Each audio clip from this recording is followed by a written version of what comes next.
Do you remember this scene from Spider-Man Into the Spider-Verse?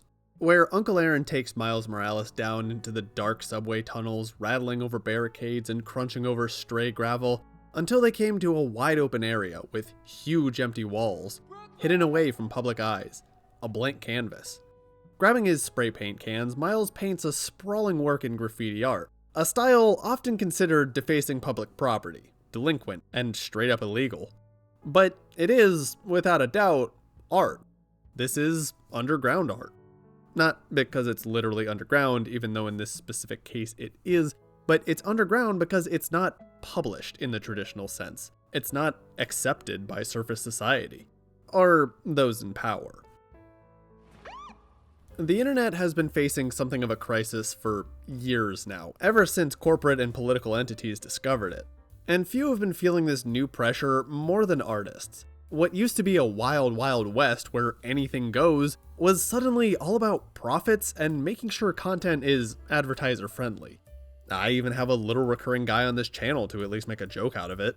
Nowadays, the only sites still upholding the old ideals are, like, Newgrounds. Something has to give.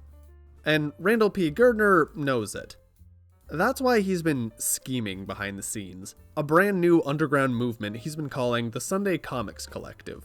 I'm approaching this from a perspective of that's why I called it a collective, because if we work together on this, we can bring a lot of people over to what we're doing and make this something interesting and fun for everybody. It's like the days of unionizing and fighting against our corporate overlords, so to speak, where we have to sit back and we have to work together on something like this. And maybe it's Sunday Comics Collective in our publication of a newsletter. Maybe it's something else. But I think the bottom line with all this and the impetus for what I wanted to do in the first place is for all of us as artists who produce things, we have to work together to take the control back. We can't do it as individuals. We have to work together so that we are just in control of our own destiny, because right now, I'm not sure we are. Underground art has been around as long as as long as society has. If there was a norm, there were those who went against it. But much of it has been lost due to censorship being deemed not worth saving or, invading armies and volcanoes. And while many of the same obstacles exist today, plus some new ones, luckily the information age has preserved much, much more of it. In 1940s and 50s Russia, even though Joseph Stalin seized control of the arts and imposed strict rules, there was plenty of Soviet nonconformist art. Like, artists that didn't comply were literally shipped off to the gulag, art destroyed, and yet here I am showing it to you. Some underground art movements are almost common knowledge. The underground music of the 1960s, Jimi Hendrix, Janis Joplin, and all of Woodstock, the anti-establishment movement in music basically never stopped. I grew up, my formative years were in the 90s, and as a Gen Xer, we grew up with bands like Nirvana and tours like Lollapalooza and things of that nature where, it was very anti-establishment. It was very don't sell out to the man, so to speak. From a comics artist perspective, as I've been throwing my stuff out there all these years, I'm constantly selling out. I'm constantly putting my work up there for free so that other people can make money from my work. In the 70s, we saw the rise of popularity in fanzines. Ah! The hell was that for? It's zine, you moron. Like magazine? God, say it right. Oh. Well, thanks for telling me before I got a bunch of comments about it. Guess again, chuckle fuck. Fanzines were raunchy, sailor-mouthed, copyright-infringing reads closely tied to the punk rock scene. And if you've seen my video on the dysfunctional family circus, you'll know that comics and comic artists were no stranger to this phenomena either.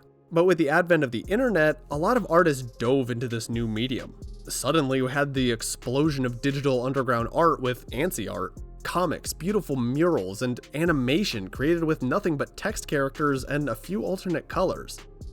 Anyone who experienced the internet up to the early 2010s can tell you that the internet was a world of unfiltered creativity.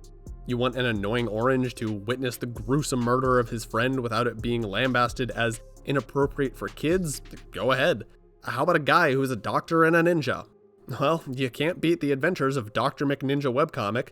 Wanna disturb the world over with the mere mention of rusty spoons? Salad Fingers has got you. But then, somewhere along the line, companies discovered the internet, and everything became so much more corporate. Suddenly, it was no longer about, hey, I made this silly thing. It was, I made this because it'll please the algorithm and satisfy the advertisers. Please notice me, Zucker-kun.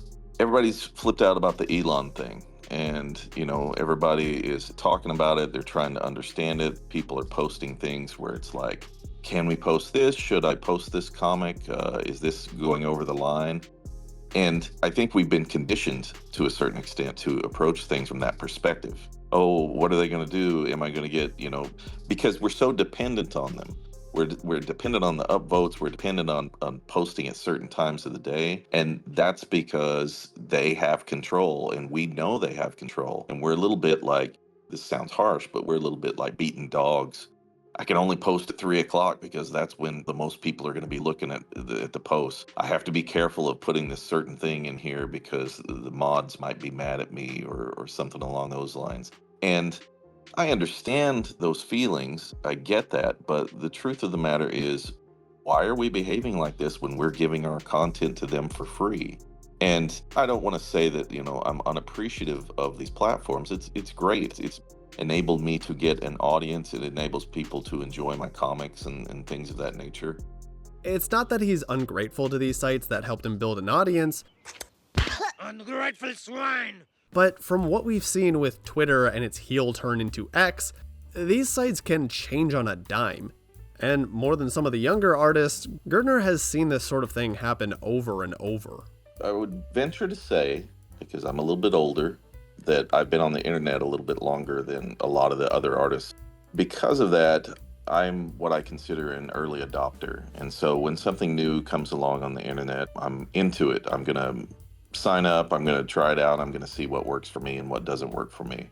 And in my experience over the years, what I've discovered is that these things come and go. And something cool will come along, I will start using it, I will become very into what is happening on that particular social network or that particular way of publishing things. And then something will happen. Something will change in the grand scheme of things. And I will get annoyed and I will sit back and, huff and puff. And eventually, like I do with most things, I will delete that account as a way of protest and a way of just shaking my fist into the air and saying to other people who aren't really listening that I'm not going to put up with this anymore. I don't want to do it. And Twitter was just this perfect little place for me. I refer to Twitter, or the way it used to be, as a bonsai tree. Bonsai trees can be beautiful if you prune them and if you take care of them and if you make sure that it's always healthy and things of that nature. But if you leave it be, it just becomes this wild mess of nonsense. And so I treated Twitter like a bonsai tree, and I was constantly pruning. I only followed a certain amount of people. Those people that I enjoyed following posted exactly the things that I wanted. And I used it for years. I got on Twitter in 2008, and it was a great outlet for me. And then along comes Elon, and he does his own thing and just destroys it in almost an instant. And it was around that time, I'd already deleted Facebook a long time ago, that I started thinking to myself, okay, how do we as content creators and how do we as artists take the power back to us? And I kept running it over my head and trying to think, okay, well, what is the best way for all of us to get our comic books out there to people so that they can read it and enjoy it in the same way that they do in whatever platform that they're using? But it's also beneficial to us where we have a little bit more control over everything else. And it kind of hit me, I'm not sure exactly when, but I thought, what was the best part about comics? And for me, when I was growing up, and comics were coming out once a week, and I would kind of make time to find those comics and read them and sit down and really focus for a little bit and enjoy what I was reading. And I thought, well, the best place to do that would be email and a newsletter. And that's where I got the idea that, why don't we just create a newsletter for a group of comic artists so that they can publish their work without the interference of other people. And so my basic idea was, my little communist Sunday Comics collective. And the idea is that we would create a newsletter that people could subscribe to, and it would be a whole list of comics, just like the Sunday comics from the newspapers. It would give us control. We could publish what we wanted in there, cater it to our audiences. It would work just like something along the lines of Patreon, where we could offer subscriptions. But the bottom line is we would retain control of these things.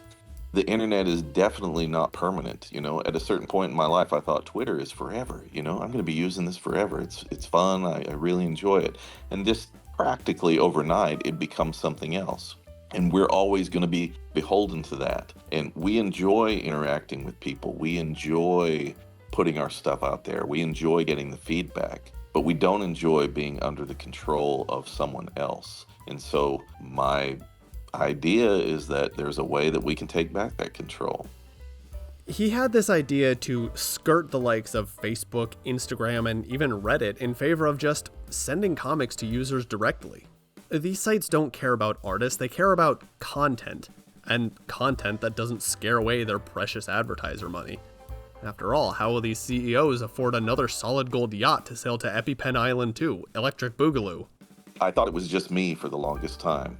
And I think a lot of comic artists do this.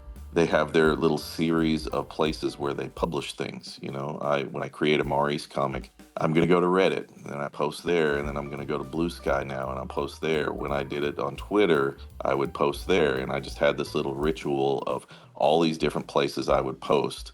And all those places, I'm not making any money. I don't have any control. And when Twitter, starts to fall apart, then that's one more channel that I am no longer have access to. If Instagram wants to change their moderation rules, I have no say in that. I can shake my fist at the air and grumble under my breath, but they know that they still have control over us, and they still have control over the way we publish things, the way they are presented to other people. The algorithm, that big mysterious thing that exists out there, is always going to have control over who sees us and who doesn't. And in my mind, we as artists, as a collective, as I use that term, we have to start bringing this back to us. By and large, Girdner sees something of an internet revolution on the horizon, something he wants to be ahead of with his Sunday Comics collective.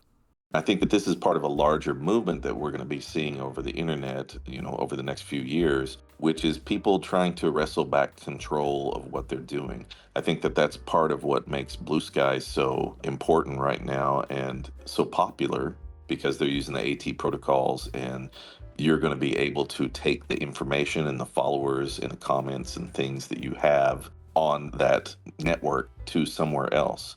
You're still beholden to another corporation. So in my mind, what I was thinking was, instead of doing Patreon, why not do a newsletter? I've done a newsletter for years for students that I've taught and things of that nature. I know how easy it is. I know that you can make it look good, and I know that you have control over things. And so for me, doing a newsletter where I can pay a set price for the services that I'm using and send it out to a large number of people and have control over those things, I think that is the next step that we all as artists have to take. So let's talk about the Sunday Comics Collective. What is it actually? Essentially, it's a bi-weekly digital comic book / compilation of various comics, new and old, from over a dozen artists. You might not wait outside by your mailbox for the mailman to come around with your latest edition, but it will be delivered directly to you via email. Yeah, a notification doesn't quite build the same tension as watching the mail truck creep its way up your street stop after stop, but it's a lot more convenient. And you don't even have to pay for it. The cost of a basic subscription is your email address, with the option of a $2 a month tier that gives you access to even more goodies, and lets the artist devote more time and effort to not just this project, but everything they put out as a whole. Of course, there are some obstacles. Girdner mentioned artists not wanting to fracture their audience or put work towards this when they could put it towards their Patreon, but regardless, this project, or something similar, is something that needs to happen, and yesterday. In a lot of things that exist in this world, people have a tendency to create something and they expect the thing that they created to function forever. We will use Twitter and we will think that Twitter is going to go on forever. So we don't need to think about these things. We don't need to think about how to change things. We just get used to stuff because people, inherently in their souls fear change. They want everything to be the same. They want to be comfortable in life. They don't want to constantly have to be shifting and dodging and figuring out, what the next steps are. And I think that, with the current political climate around the world, I won't just say the US, I'll say around the world, and with the way the tech industry has functioned, these things that we think are going to be forever, or things that we think are going to function in the same way all the time so that we don't have to think about it anymore, it's glaringly obvious now that these things have the potential to change. They have the potential to change how they function. They have the potential to change, who has access to it. And that's kind of a scary thought, that we have to constantly change or that we have to constantly adapt to new things. And yet that's what makes us human beings, and that's what makes us capable of becoming better and becoming more well-rounded, so to speak. So we have to adapt to these changes. We can't rely on Reddit forever. We can't rely on Facebook forever or Instagram. We have to be able to roll with those changes. And since we are able to see that in glaringly obvious fashion at the moment, then we need to sit back and say, okay, what can we do where we're the ones in control? We're creating all the time. We're drawing pictures, we're writing comics, and we're doing really hard stuff. And it's hard to, on top of all that, try to figure out what's a new way that I could do this where I'm going to retain my audience. And the best way to keep from having to constantly change is to have control of the thing through which you distribute your work. Now is the time. And it may not be Sunday Comics that pushes this into the future, but at the very least, what I hope I've done amongst this group of artists is get them to think about what are some alternatives to being a slave to big tech. What are some alternatives to how we can approach our work where we have control over everything, that we want to put out to people. And hopefully this will be something that will change many things, or at least get the idea going, because we've got to do it, because you never know when they'll sit back and, we're seeing it now with a lot of people getting their work removed in certain areas because other people might be offended, or other people might be putting pressure on the bosses and things like that. And that's no good. We shouldn't have to worry about posting our comics up there to our friends and saying, do you think this will get taken down? I don't think that's fair to us as artists and things of that nature. And we wouldn't have to worry about that if we had control over the thing in the first place. So now is the most perfect time to get something like this started. We just have to convince others to join us. I've always admired Newgrounds. Despite the temptation to sell his soul to corporate overlords, Tom Fulp has stuck to his guns and allowed anything and everything so long as it was an artistic endeavor. That used to be the entire internet. That's why the internet got so popular. It was safe to post the grungiest, crappiest, black-humored, amateur, professional, copyright-infringing whatever, and let us connect with real people. Now we have, AI accounts pretending to be an inflammatory neighbor down the street to make you hate minorities. Artists need freedom of expression, and history has shown that people want to see that expression freed. So whether or not the future lies with the Sunday Comics Collective or some other project out there, cling to your sketchy websites far from the prying eyes of Meta, support your favorite artists as directly as you can, and if you want my 2 cents, hoard the ever-loving fuck out of physical media.